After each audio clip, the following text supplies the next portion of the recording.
Sebenarnya kita terhindar dari karsinoma. Kenapa? Karena sebenarnya kalau sistem tubuh kita masih bagus, setiap sel yang berpotensi mengalami eh, kanker, sebenarnya ya sel T kita itu membunuhnya gitu.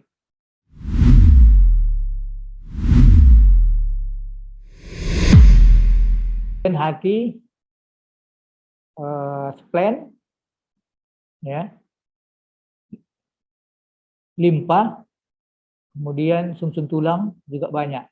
Tapi setelah kita lahir, nah itu yang menghasilkan darah itu adalah di sumsum tulang. Tulang apa itu?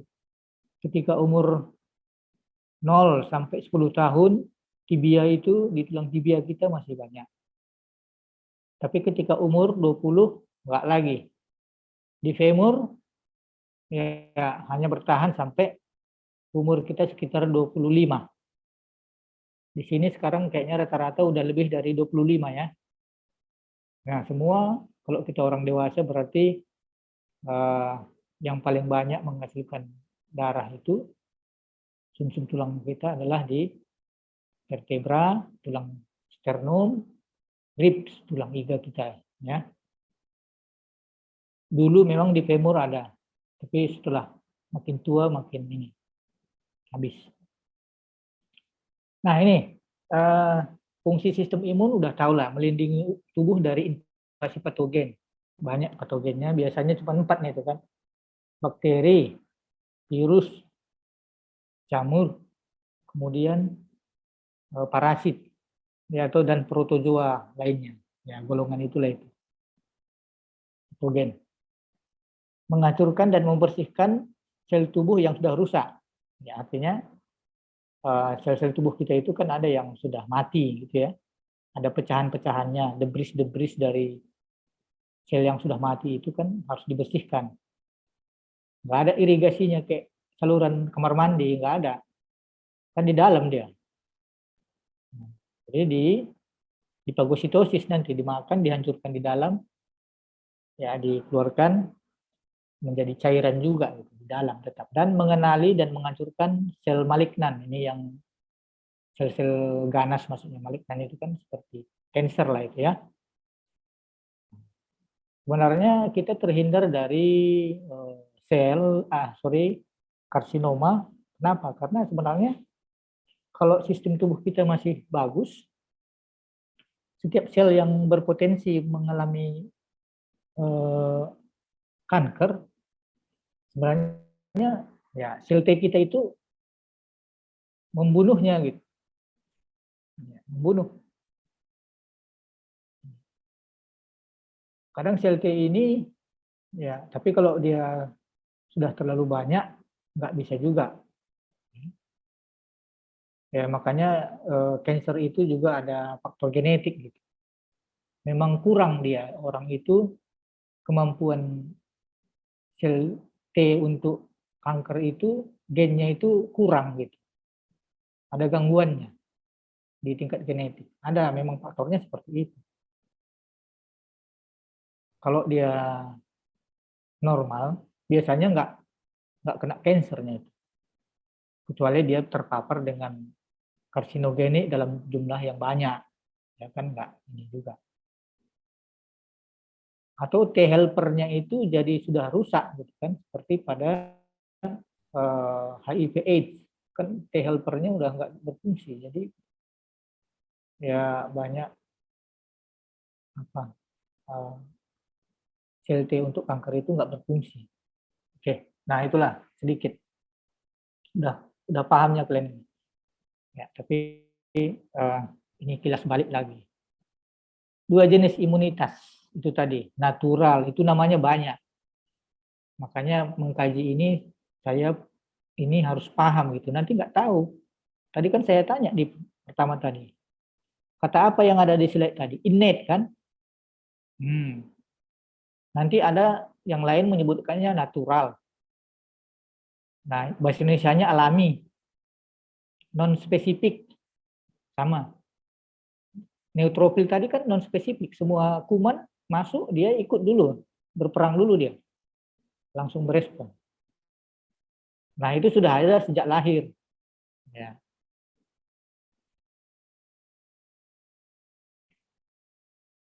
Ya, yang nanti kalau disebutkan juga tadi kalau bersin itu respon ini juga sebenarnya. Bulu hidung, kelenjar air mata, kelenjar lacrimalis itu kan ada enzimnya juga. Sebenarnya itu salah satu masuk juga nih itu sebenarnya. Ya. Tapi dia nggak bentuk sel gitu, hanya sebagai saringan, ya kan.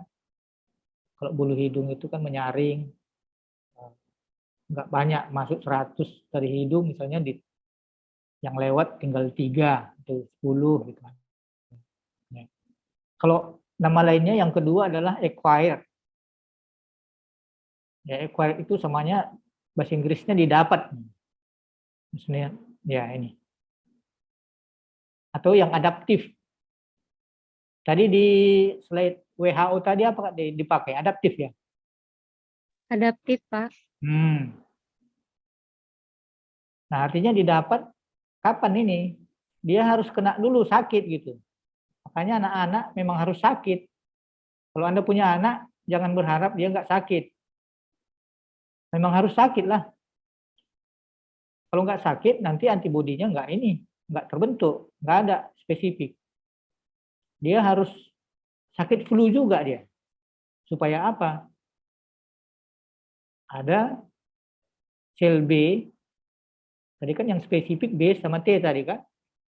Sel B yang khusus untuk flu. Dan dia sudah punya sel memori. Sama dengan, nah itu kan karena sakit.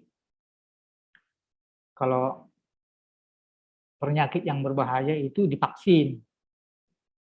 Ya, kan nggak mungkin kalian disuruh kena COVID dulu, ya kan, supaya ada anti sel B untuk COVID. Siapa yang mau? Ya, nggak ada yang mau suruh kena COVID dulu biar terbentuk antibodinya gitu. Nggak. Makanya dibuatlah vaksin.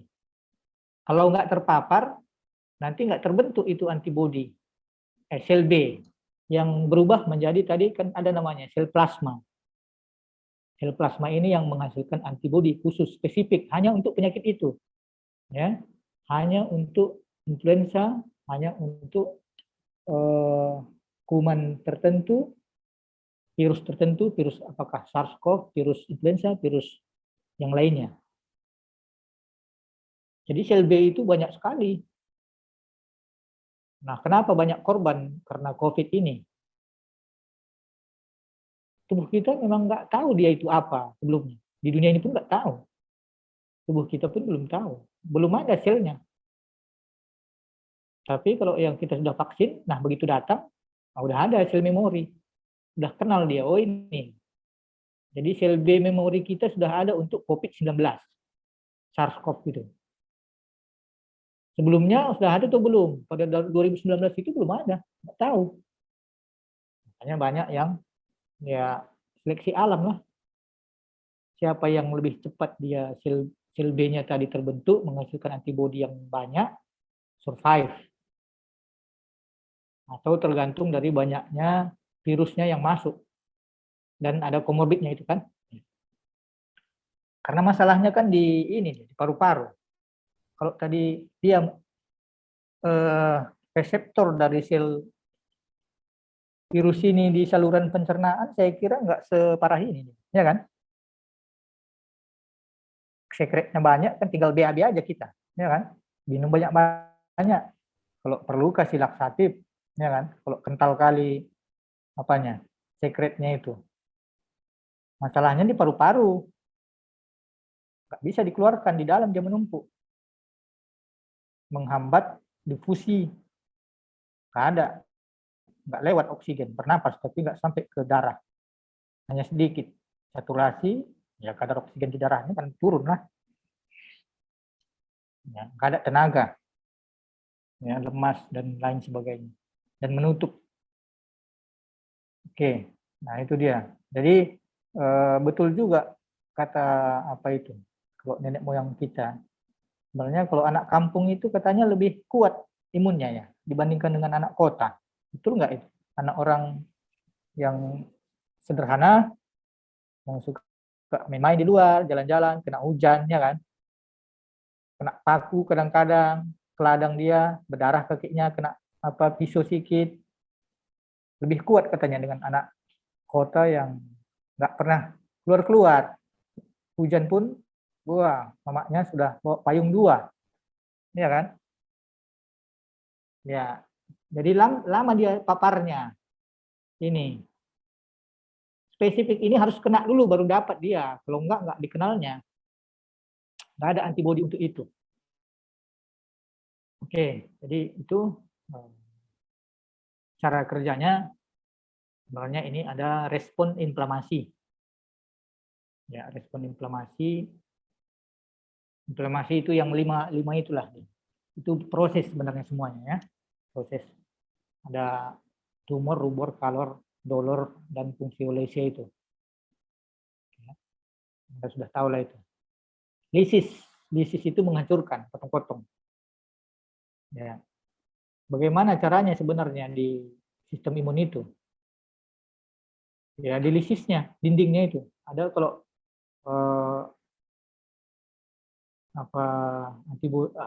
antibodi juga langsung ya, langsung menyerang gitu. Menyerang kuman. Ya. Dan kuman itu dinding selnya itu dirusak. Dirusak sehingga air bisa masuk, cairan tubuh kita misalnya bisa masuk. Jadi mati dia. Ya, banyak proses sebenarnya di imun ini, tapi salah satunya itu. Atau eliminasi toksin. Ya, eliminasi artinya kalau kuman masuk sebenarnya antibodi itu supaya toksin ini nggak singgah di sel, nggak kena sel lain, sebenarnya dikelilingi oleh antibodi juga gitu. Ya, ditangkap antibodi sehingga nggak bisa, dia nggak bisa nempel di sel yang lain, nggak nempel dia di sel alveoli itu. Nggak nempel di sel alveoli karena dikelilingi oleh antibodi. Nanti makrofag memakan semuanya, ya, dihancurkan. Nah, secara umum gitulah apanya. Oke. Nah, ini secara spesifik lagi. Nah, ini secara umum tadi ada namanya, tadi kan ada leukosit. Ya, leukosit. Ada yang granulosit, tadi sudah. Ada basophil, monosit, dan makrofag. Udah. Ini limfosit. Ya. Berarti nanti kalau berbicara saya bilang limfosit, Anda juga berbicara limfosit, berarti maksudnya itu yang 2 itu. Ya, yang mana itu? Sel B dan sel T, termasuk juga natural 3 ya, NK juga masuk. Ya. Oke, sekarang sudah paham bedanya. Antara di sini disebut leukosit hanya yang ini, yang 3 ini adalah limfosit. Ini jaringannya sebenarnya. Lokasinya di mana itu? Ini sirkulasi, saluran pernapasan, pencernaan, ada di sel, ya, ada di organ tertentu, ya. Misalnya ada di mana aja dia kalau di ini. Ada sel cover namanya, itu tadi kan monosit tadi. Monosit dan makrofag. Ini sel yang makrofag, artinya banyak, bisa memakan banyak. Di apa kita di paru-paru, di alveoli itu sebenarnya ada ini jalan-jalan di situ. Monosit dan makrofag. Kan banyak debu yang masuk kalau kita bernapas. Nggak mungkin nggak kotor. Nggak mungkin semua disaring oleh bulu hidung. Pasti ada partikel yang kecil. Satu hari kan lama-lama penuh juga paru-paru itu. Tapi kenapa dia selalu bersih? Karena di sana ada orang ini, monosit ataupun makrofag ini. Di alveoli, saya lupa nama selnya. Kalau di hati ada cover ya. Ya, ada 2 jenis nanti di alveoli itu. Oke, fungsinya nanti ini fagositosis, ya memakan lah ya. Ini ada kemotaksis. Kemotaksis itu sebenarnya proses ini. Neutrofil ini selain dia memfagositosis juga dia membuat kemotaksis, artinya melepaskan zat supaya makrofag itu datang. Mereka kan nggak bisa ngomong, nggak ada telepon. ya kan? Jadi bagaimana dia komunikasi antar sel dengan mengeluarkan ya zat tertentu. Kan banyak, nanti ada interleukin, ada sitokin dan sebagainya itu kan. Tadi kan ada sitokin, ada interleukin. Ya, banyak. Sebenarnya itu adalah fungsinya untuk komunikasi dan beberapa bagian dia memang untuk membunuh kuman juga tadi. Ya. Interferon tadi kan bisa menghambat duplikasi ininya kumannya. Nah ini interleukin ya banyak. Oke. Kemotaksis tadi ini ya memanggil ini. Contohnya neutrofil mengeluarkan zat tertentu, zat kimia tertentu, sehingga monosit datang. Gitu. Nah, proses itu namanya kemotaksis ya, proses memberitahu makrofag supaya datang ke area infeksi ini yang sudah ditangani oleh neutrofil duluan. Dia kan sudah datang duluan, minta bantuan ke makrofag. Nah, dia caranya gimana? Mengeluarkan zat tertentu. Prosesnya disebut kemotaksis. Kira seperti itulah dia.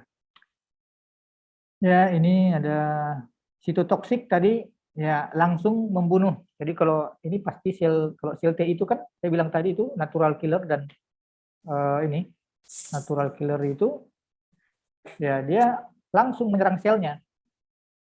Mengeluarkan, nah, kalau ada ini kuman, natural killer ini langsung mengeluarkan gitu. Nah, kumannya ini jadi hancur. Makanya kadang-kadang kenapa sakit di area itu? Saat natural killer ini membunuh kuman, dia kan semprot aja itu, mengeluarkan zat kimia.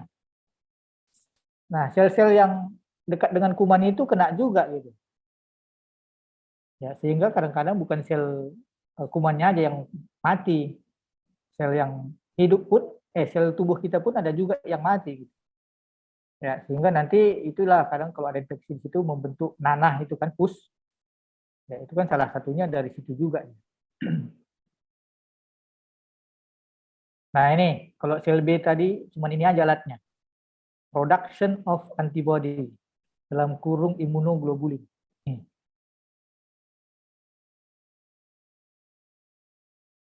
Oke. Natural killer tadi sitotoksik, meracuni sel kuman, membunuh ini tadi, membunuh sel yang udah jadi tumor, membunuh fungi yang infeksi dan benda asing. Ya. Sebenarnya ini tahu dia ini udah apa namanya? Sebenarnya kalau ada sel yang sudah dimasuki oleh virus, sebenarnya sel itu sudah ngasih tanda gitu. Ini saya sudah infeksi gitu. Ada masuk di dalam. Makanya orang inilah yang natural killer inilah yang membunuhinya. Ya. Oke, nanti bisa dibaca. Itu sampai di sini ada nggak kira-kira mau ditanya dari apa ini? Dari slide ini. Ini penjelasan lebih lengkap ya. Memang bahasa Inggris. Tapi kata-katanya nggak terlalu sulit kok di ini.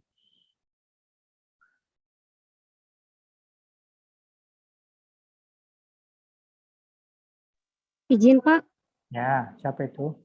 saya Pak Dewi. Dewi. Pak, agak menyimpang sedikit, tapi tadi Ya. di slide Bapak kan ada tentang pembentukan eritrosit. Dia di umur 0 sampai kalau saya nggak salah di 20 tadi ya Pak. Ini. Paling banyak. Itu iya, yang di tibia. Tibia paling banyak kan Pak. Mau tanya Pak, ada nggak berarti bisa nggak kita kaitkan ini kenapa orang dewasa ketika akses tidak ada tidak dilakukan intraoseus, tetapi kalau bayi atau anak-anak yang infan atau anak-anak yang masih balita ketika akses tidak dapat bisa kita lakukan intraoseus. Ada hubungannya nggak Pak dengan ini kan di tibia banyak dia di umur-umur segitu gitu Pak. Dalam hal apa itu? Akses intravena Pak. Kalau bayi kan biasanya kita atau anak-anak lah ketika akses nggak ada, misalnya pembuluh darahnya udah kolap, kita pasangkan intraoseus. Ada nggak kaitannya dengan yang ini Pak? Kan dia di daerah tibia memang kita pasangnya. Enggak, ini itu enggak ada. ya, karena kalau hanya akses untuk intravena itu ya di mana yang paling bisa diakses, itu aja sebenarnya. Ini semua sel darah ini. Izin Pak, Hemato semua. maksudnya izin Pak, intraoseus Pak di tulang tibia. Karena di tibia kan di sini darah merahnya banyak diproduksi di sini. Jadi ada nggak hubungannya? Kita aksesnya intraoseus Pak. Maksudnya ke tulang. Itu ada hubungannya nggak ke sini Pak? Ini kan saya lihat kenapa di dewasa dia nggak pernah dipasang intraoseus karena memang di usia itu di tibia nggak ada lagi, di tulang itu nggak ada lagi gitu. Ada hubungannya nggak ya Pak? Untuk mengambil sesuatu atau apa itu? Tindakan apa? Intraoseus. Contohnya pemasangan infus Pak. Ketika anak-anak sudah nggak dapat akses pena, kemudian dia dehidrasi berat, kita lakukan pemasangan intraoseus di daerah tibia, di tulang tibia. Tulangnya gitu ya? Saya baru ngeh ke sini Pak, mungkin ada hubungannya atau gimana gitu. Tapi sementara itu Pak biasanya. Iya, dia nggak menetap ketika nanti venanya sudah mulai ada isi, nggak kolap lagi.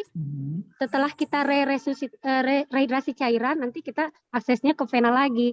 Cuman saya tertarik tadi saya lihat di daerah tibia memang umur-umur segini yang banyak pembuluh darahnya. Saya kira mana tahu ada hubungan Pak. Terima kasih. Nah itu saya nggak tahu, belum saya pahami itu. Atau ada yang punya pendapat? Nah, mungkin Pak pada usia anak-anak selain pembentukan sel darah merah juga di Oh, umur segitu. suaranya agak ini ya? Iya Pak. Mungkin Pak pada anak-anak pada umur segitu masih produksi selnya masih ada, sel darah merahnya, dan daerah tibianya itu masih lembut. Jadi akses pena yang ke situ mungkin lebih besar yang didapat daripada daerah yang perifer. Tapi sekarang kayaknya udah nggak direkomendasikan lagi Pak. Dia lebih langsung ngambil di jaringan apa namanya yang lewat pena jugularis tuh Pak. CPP Kak. CPP. Gitu Pak. Ya, oke lah. Itu kan untuk terapi cairan maksudnya ya, Dewi Mustika. Iya Pak, benar Pak. Iya benar Pak. Terapi cairan tuh Pak. Iya, saya tertarik melihat slide Bapak tadi. Saya hubung-hubungkan gitu loh Pak. Mana tahu ada hubungannya karena memang di tulang tibia ini untuk anak-anak kita bisa akses namanya intraoseus. Saya belum pernah dapat slide yang kayak gini gitu loh Pak. Jadi saya teringat gitu Pak. Terima kasih. Iya, nggak ada kayaknya karena ini penghasilnya aja gitu. Ya. Kalau itu memang tujuannya untuk terapi cairan itu tidak ada. Ini fokus memang pada saat anak-anak memang di tulang tibianya itu masih menghasilkan sel darah tadi. Baik Pak, terima kasih. Oke. Nanti kita cari. Izin bertanya Pak. Ya, silakan. Bagaimana Pak contohnya umur yang di atas 20 lah kita bilang mengenai tadi. Contohnya terjadi kasus fraktur ya Pak ya. Di bagian tibia atau femur ya. Ada nggak Pak hubungannya untuk mengurangi fungsi dari sumsum tulang tersebut? Terima kasih Pak. Ya, oke. Jadi kalau ini patah ya.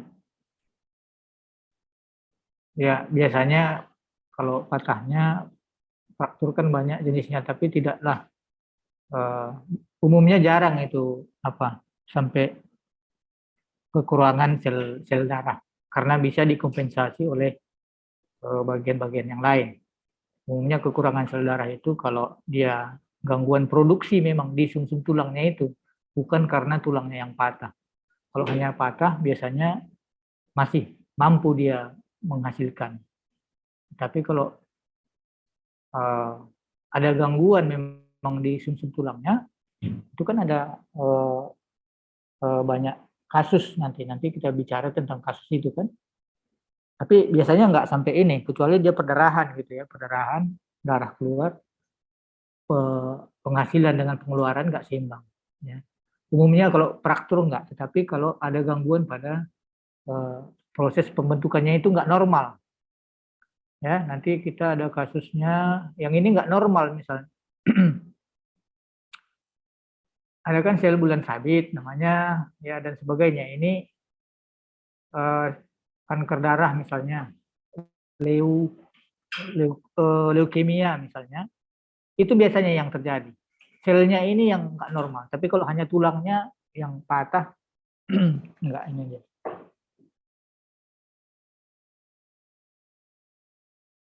Oke, Jismer, Siap Pak, terima kasih. ada lagi? Sudah makin jelas kira-kira? Sudah, Pak. Ya, oke. Makin jelas ya. Oke, nanti ini ya udah saya jelaskan ini. Tambahan. Ya. Nah, itu kan ada nanti ada sel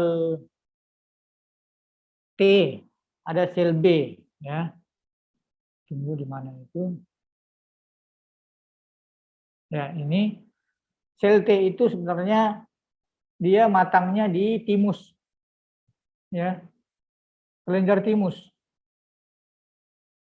Dari sumsum tulang. Nah, dia bermigrasi ke timus.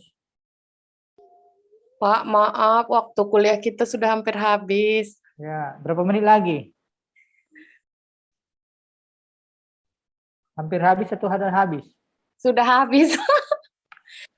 Ya, satu ini lagi lah ya, biar. Oke, Pak.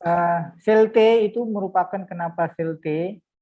Karena dia matangnya itu di kelenjar timus.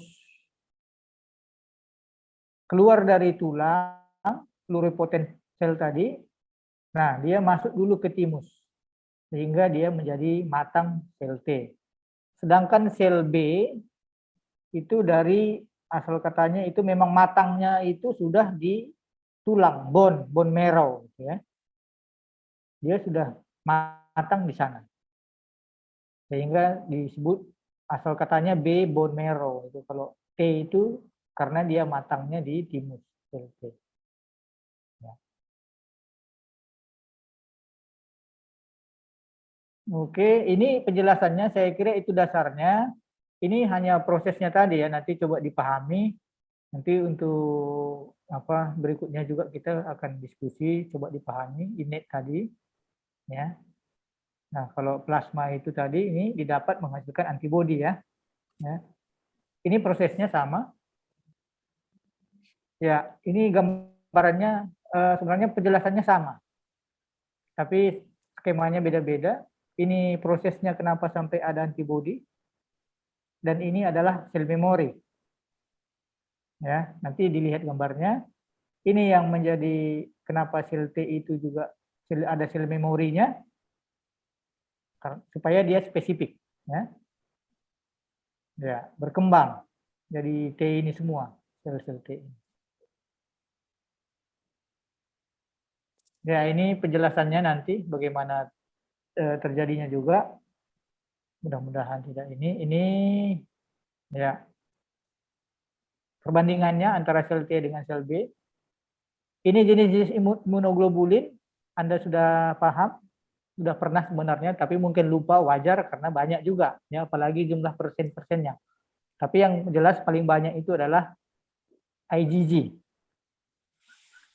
Nah, ini pengkajiannya, makanya perubahan batuk itu kan apa namanya umum gitu ya.